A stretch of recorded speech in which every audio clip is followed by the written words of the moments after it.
Voice of Ranjana வழங்கும் அழகான காணொளி ஒன்று. நாங்கள் இன்றைக்கு வீட்டு தோட்டத்தில் இருந்து கிடைத்த வாழைக்காயில இருந்து வடை ஒன்று செய்ய போகிறேன். இந்த வடை மிகவும் சுவையான வடை. இப்படி வடை செய்தீர்களா இருந்தால் நீங்கள் பந்திகளுக்கு கூட இந்த வடையை பரிமாறலாம்.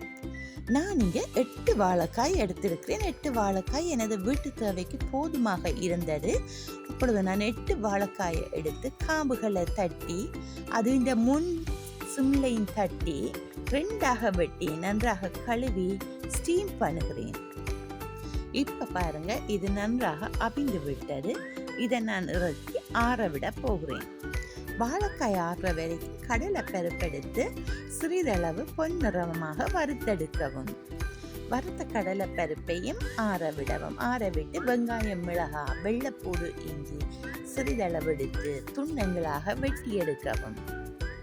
அவித்த வாழைக்காயை தோல் நீக்கி எடுத்து மசித்தெடுக்கவும். இப்போ நீங்கள் ஒரு பாத்திரத்தில் நச்சீரகம், வெங்காயம், மிளகாய், வெள்ளைப்பூடு, இஞ்சி சேர்த்து வதக்கி எடுக்கவும். அது அரை வதக்கலாக இருக்க வேணும்.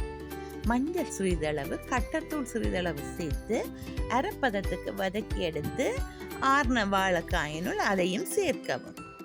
தாளிதம் சேர்த்த வாழைக்காயை இப்பொழுது கிரைண்டரில் அரைத்தெடுக்கவும். இப்போ பாருங்க, இந்த கலவையை அழகாக இருக்கிறது. இப்போ நீங்கள் இதை உருண்டைகளாக உருட்டி ஓரளவு தட்டி வடை போல எண்ணெயில் பொரித்தெடுக்கவும். நான் இப்பொழுது வடை தட்டி எண்ணெயை தாச்சியிலே போட்டு பொரித்தெடுக்கிறேன். இதை 2 பக்கமும் நல்ல பொன்னிறமாக வர விட்டு விரட்டி எடுக்கவும். அது பியாமலே வரும். நாங்கள் கடலைப்பருப்பு சேர்க்கிறது இந்த மாவுக்காக வேண்டி. கடலைப்பருப்பு சேர்த்தா இந்த வடை நல்ல டேஸ்டாக இருக்கும். இந்த வடையை சாப்பிடும் பொழுது நீங்கள் சிறிதளவு சோஸ் விட்டு சாப்பிட்டா அந்த மாதிரி இருக்கும். நீங்களும் உங்கள் வீட்டில் இப்படி செய்து பாருங்கள். மீண்டும் ஒரு வீடியோவில் சந்திக்கும் வரை நன்றி.